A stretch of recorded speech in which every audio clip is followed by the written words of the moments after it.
Pembentukan Polri memiliki sejarah yang panjang sejak sebelum Indonesia merdeka.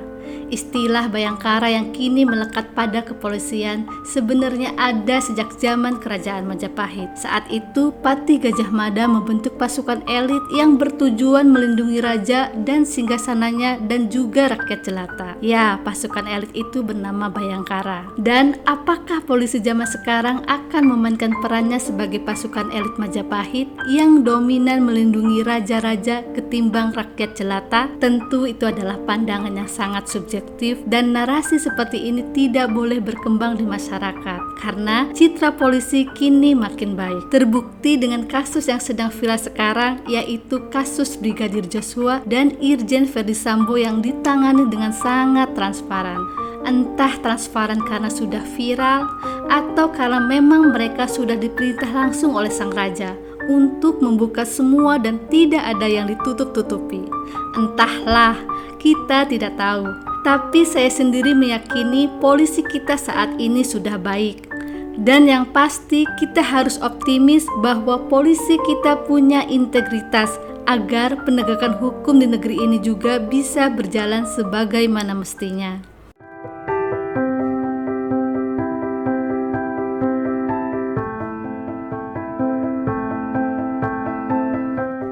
Pada masa kolonial Belanda, antara polisi pribumi dan polisi Belanda dibedakan dari segi nama dan kepangkatannya. Pada masa itu terdapat bermacam-macam bentuk kepolisian. Untuk pribumi, penamaan jabatan kepolisian seperti mantri polisi, asisten wedana, dan wedana polisi. Kepolisian modern Hindia Belanda yang dibentuk antara tahun 1897 sampai 1920 adalah merupakan cikal bakal dari terbentuknya Kepolisian Negara Republik Indonesia saat ini. Sedangkan pada masa pendudukan Jepang, wilayah kepolisian Indonesia dibagi menjadi Kepolisian Jawa dan Madura yang berpusat di Jakarta, Kepolisian Sumatera yang berpusat di Bukit Tinggi, Kepolisian Indonesia Timur berpusat di Makassar, dan Kepolisian Kalimantan yang berpusat di Banjarmasin. Tiap-tiap kantor polisi di daerah meskipun dikepalai oleh seorang pejabat polisi Indonesia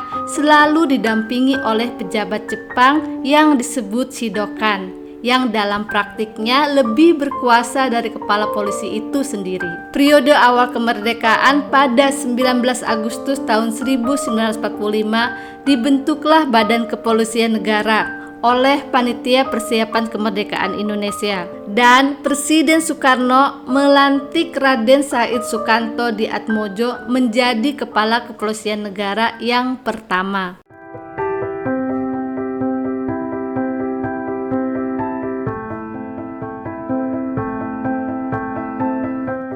Dikutip dari laman Humas Polri, tugas pokok, wewenang, peran, dan fungsi Polri diatur melalui Undang-Undang Nomor 2 Tahun 2002 tentang Kepolisian Negara Republik Indonesia. Tugas pokok Kepolisian Negara Republik Indonesia secara umum tercantum dalam Pasal 13 Undang-Undang Nomor 2 Tahun 2002, yaitu memelihara keamanan dan ketertiban, menegakkan hukum, memberikan perlindungan, pengayoman, dan pelayanan kepada masyarakat.